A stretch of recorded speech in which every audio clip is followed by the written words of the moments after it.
This will help in generating employment also. Promoting investments.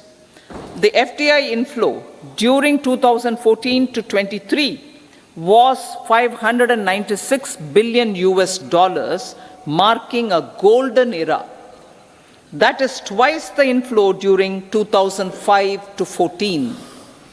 For encouraging sustained foreign investment, we are negotiating bilateral investment treaties with our foreign partners in the spirit of First Develop India. FDI is First Develop India. Reforms in the states for Vikasit Bharat.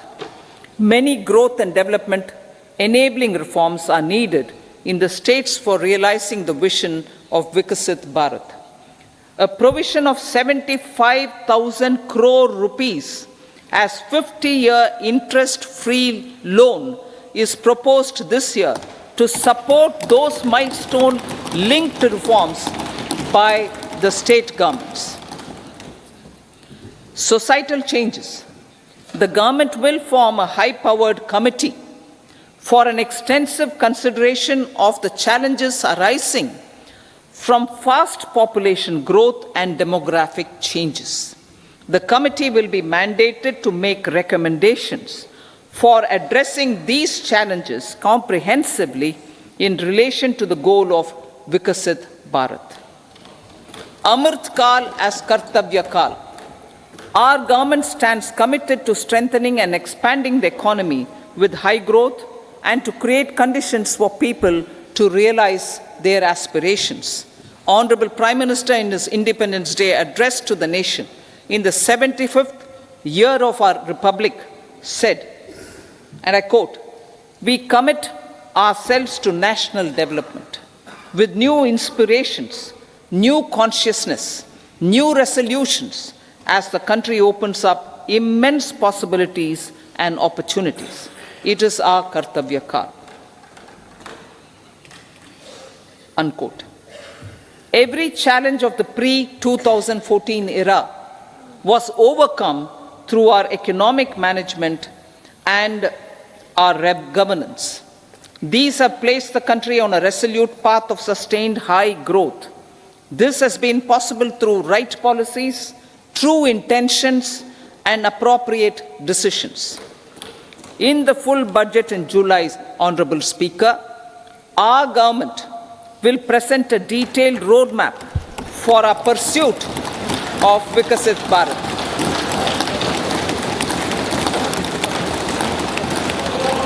Revised estimates. Revised estimates of 2023-24. The revised estimate of the total receipts other than borrowings is 27.56 lakh crores of rupees, of which the tax receipts are 23.24 lakh crore rupees. The revised estimate of total expenditure is 44.90 lakh crore rupees. The revenue receipts at 30.03 lakh crore rupees are expected to be higher than the budget estimate, reflecting strong growth momentum and formalization in the economy.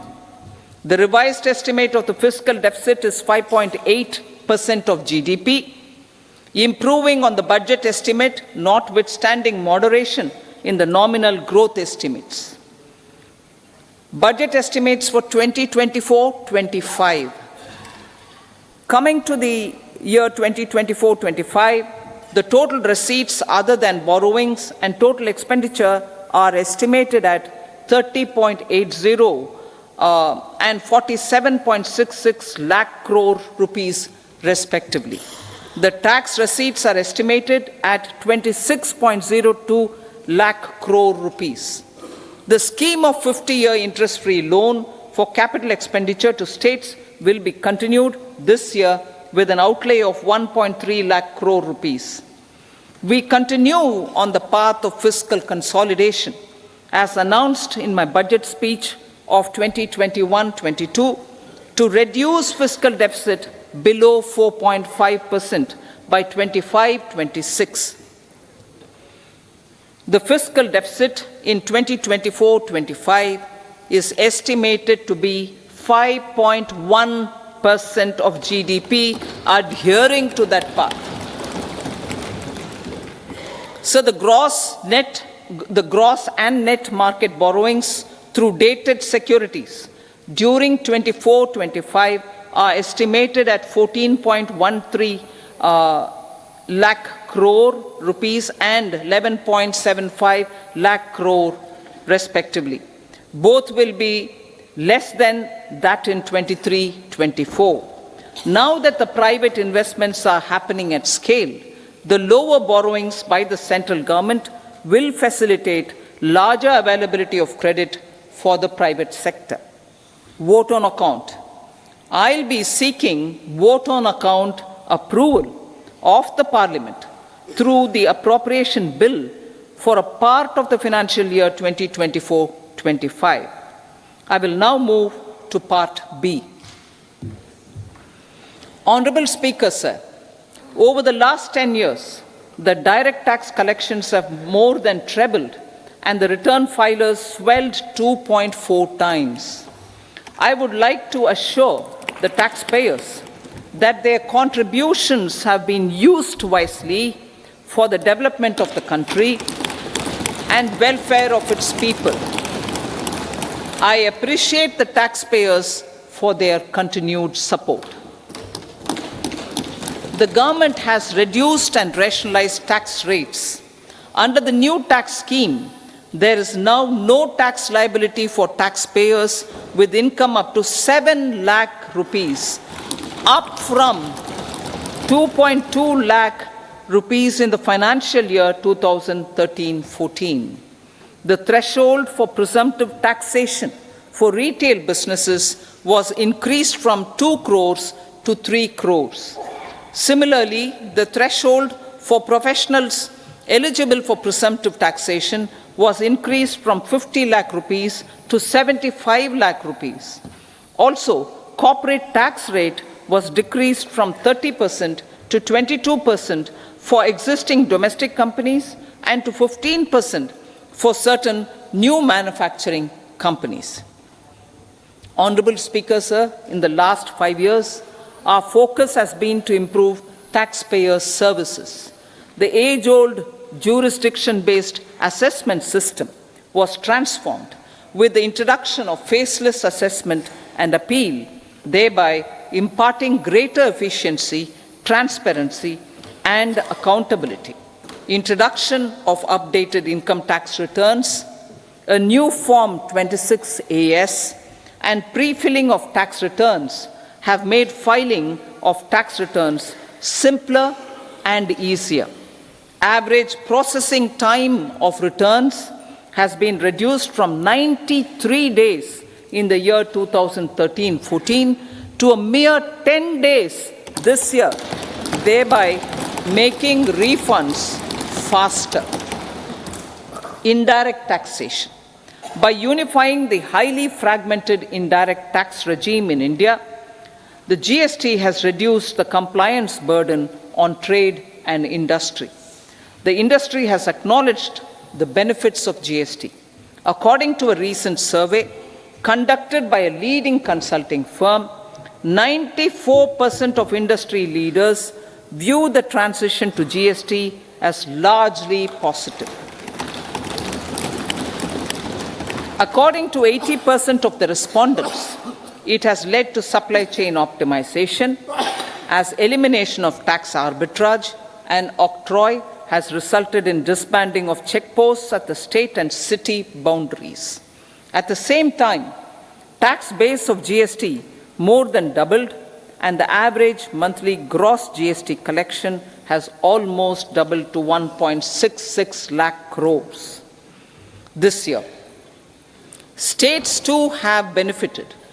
States' SGST revenue, including compensation released to states in the post-GST period of 2017-18 to 2022-23, has achieved a buoyancy of 1.22.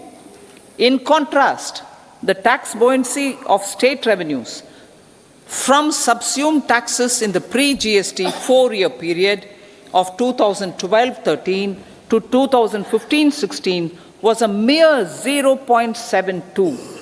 The biggest beneficiaries are consumers, as reduction in logistic cost and taxes have brought down prices of most goods and services. We have taken a number of steps in customs to facilitate international trade.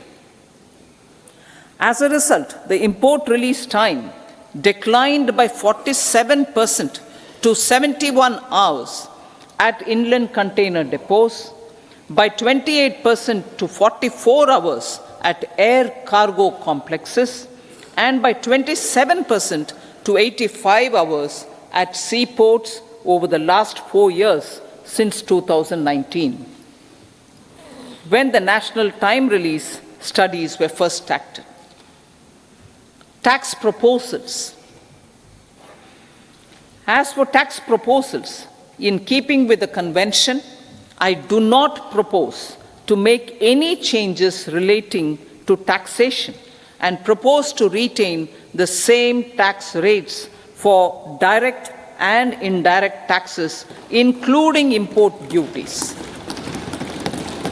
However, certain tax benefits to startups and investments made by sovereign wealth or pension funds, as also tax exemption on certain income of some IFSC units, are expiring on 31/3/2024. To provide continuity in taxation, I propose to extend the date to 31/3/2025. Moreover, in line with our government's vision to improve ease of living and ease of doing business, I wish to make an announcement to improve taxpayer services. There are a large number of petty, non-verified, non-reconciled, or disputed direct tax demands, many of them dating as far back as 1962, which continue to remain on the books, causing anxiety to honest taxpayers and hindering refunds of subsequent years.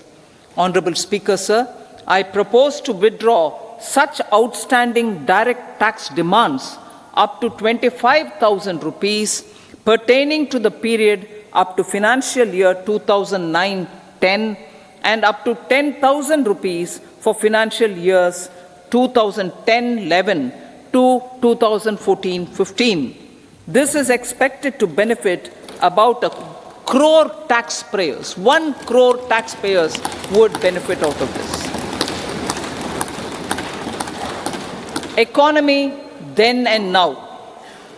In 2014, when our government assumed the reins, the responsibility to mend the economy step by step and to put the governance systems in order was enormous. The need of the hour was to give hope to the people, to attract investments, and to build support for the much needed reforms. The government did that successfully, following our strong belief of nation first.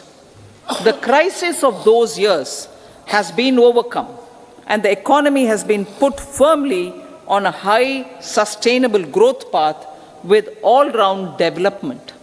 It is now appropriate to look at where we were then. I repeat, it is now appropriate to look at where we were then till 2014 and where we are now, only for the purpose of drawing lessons from the mismanagement of those years. The government will lay a white paper on table of the House.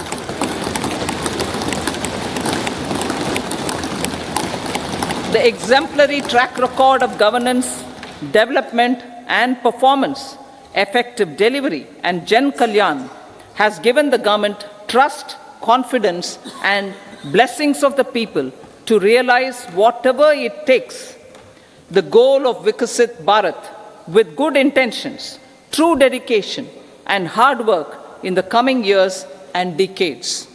With this, Honorable Speaker, I commend the interim budget to this august House. Jai Hind.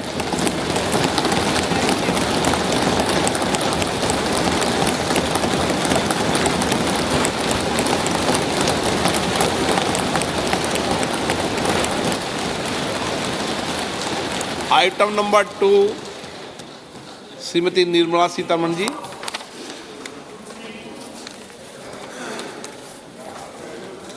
Sir, with your permission, I rise to lay on the table the following statements under Section 3(1) of the Fiscal Responsibility and Budget Management Act 2003, Medium-Term Fiscal Policy cum Fiscal Policy Strategy Statement and Macroeconomic Framework Statement. Item number 3 Shrimati Nirmala Sitharaman ji. Sir, with your permission, I rise to move for leave to introduce the Finance Bill 2024. प्रश्न ये है कि विधेयक को पुनर्स्थापित करने की अनुमति प्रदान की जाए। जो सदस्य इसके पक्ष में हाँ कहें, जो सदस्य विरोध में ना कहें। मेरे विचार में निर्णय हाँ वालों के पक्ष हुआ। हाँ वालों के पक्ष हुआ। माननीय मंत्री जी विधेयक को पुनर्स्थापित करें। Sir, I introduce the bill. सभा की कार्रवाई शुक्रवार दिनांक 2 फरवरी 2024 को प्राप्त 11 बजे तक के लिए स्थगित की जाती है।